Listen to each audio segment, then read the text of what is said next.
Could an apple a day be keeping you stuck with your weight loss goals in perimenopause to menopause? Well, stay until the end and I'll show you how. You've clicked on this video because you're most likely feeling frustrated, you're uncomfortable in your skin. Many ladies, just like you, tell me, I don't even know who I am anymore. I'm doing everything. I feel that I'm doing absolutely everything and I can't get the skeleton moving. Well, in this video, I'm going to share 2 tips to help you, I guarantee, to get the skeleton moving. I help women in perimenopause to menopause lose the weight without dieting. Yes, without dieting, using macronutrients. If you feel like this video resonates with you, I'd love to support you. You can find the link down below in the description to book a call for your free consultation. Let's dive in. I'm going to actually take you into a day working with me as if you were my client. So what I would have you do, the first step is I would have you to start tracking everything you eat or drink. Now don't worry, this isn't forever, but this is going to help you identify exactly what you're eating, how much you're eating, and when you're eating. It's really going to identify your eating behaviors. A lot of things you're going to be surprised about, okay? If you need a suggestion for the food tracking app, I've got a link below down in the description. What you're going to do is say you have a bowl of oatmeal and you have a piece of toast. You're literally just going to log that into your tracking app, and you're going to keep doing that consistently. So over time, you're going to learn what you're doing. But in this video, I'm going to talk to you about one of the biggest common mistakes that ladies just like you make and have no idea that they're making. So let's dive in. I've got everything set up in my kitchen for you so that we can walk through. What we want to look at is a whole apple weighed out on a food weighing scale.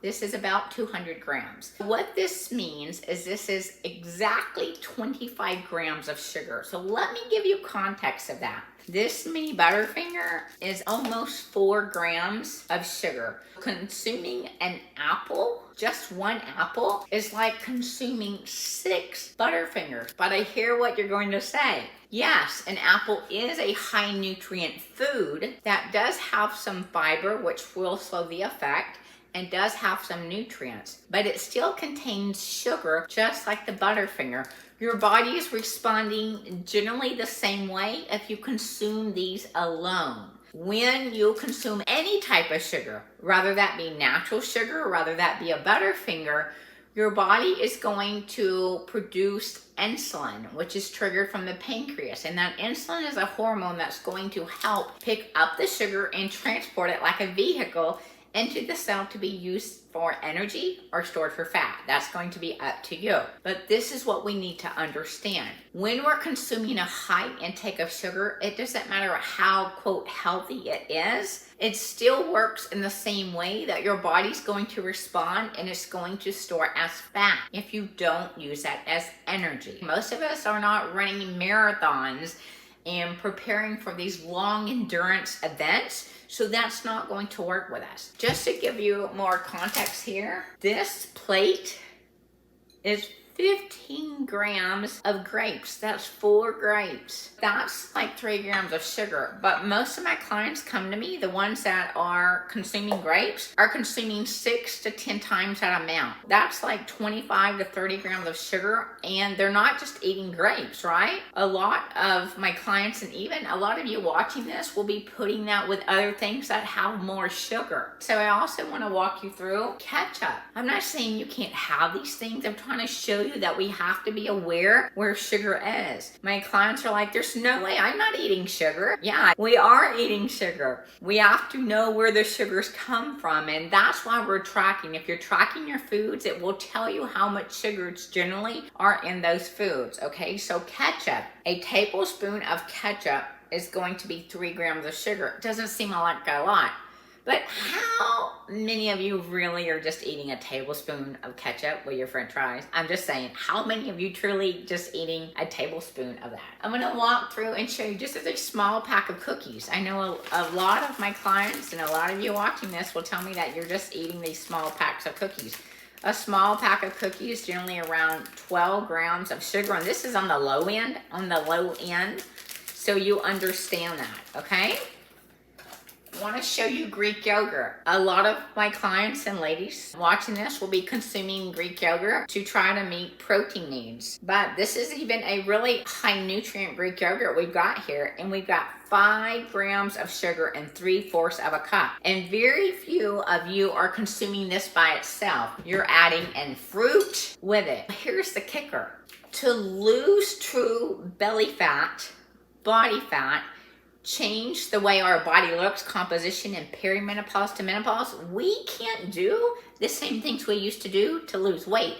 We have a whole new ball game we're playing here. And so this is just one of those tips that I want to show you. Here's what I want you to know. In any snack or meal that you're consuming, we should not be consuming over 7 grams of sugar, and most of them, sure, we're going to have some cheesecake and we're going to have some quesos and margaritas, but this is not an everyday festivity that we're doing with sugar.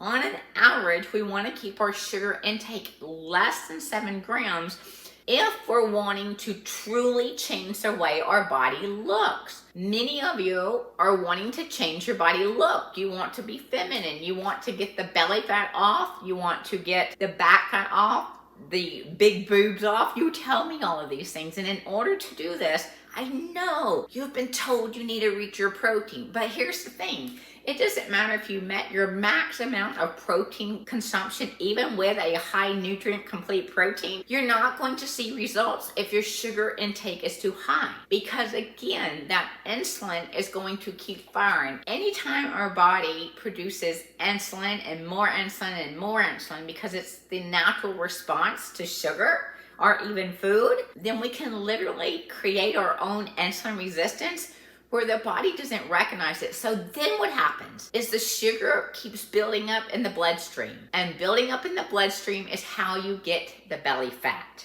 in perimenopause and menopause. See, before you came into this season, you didn't have to really worry about it. A lot of you didn't, because you had excess hormones produced from your ovaries. Your ovaries may be slowing and not producing those, but your body can produce those same hormones if you're consuming the right nutrient. Let me know, how are you doing? What is your average sugar intake? Are you tracking right now? Let me know down below. Are you tracking your foods? Have you ever tried to track your foods? Let me know if you have an average idea of what your sugar intake is. I'm super stoked to hear from you, because this is generally always a surprise when you start tracking your foods and you see how much sugar you're consuming. My average client comes to me consuming over 100 grams of sugar, swearing they do not consume a lot of sugar. That is like 7 tablespoons of sugar. That sounds ridiculous, but that's how much 100 grams of sugar is. If this video resonates with you and you're really serious and you want to get started and you'd like my help, you can find my link below to book a call with me. And be sure to watch the next video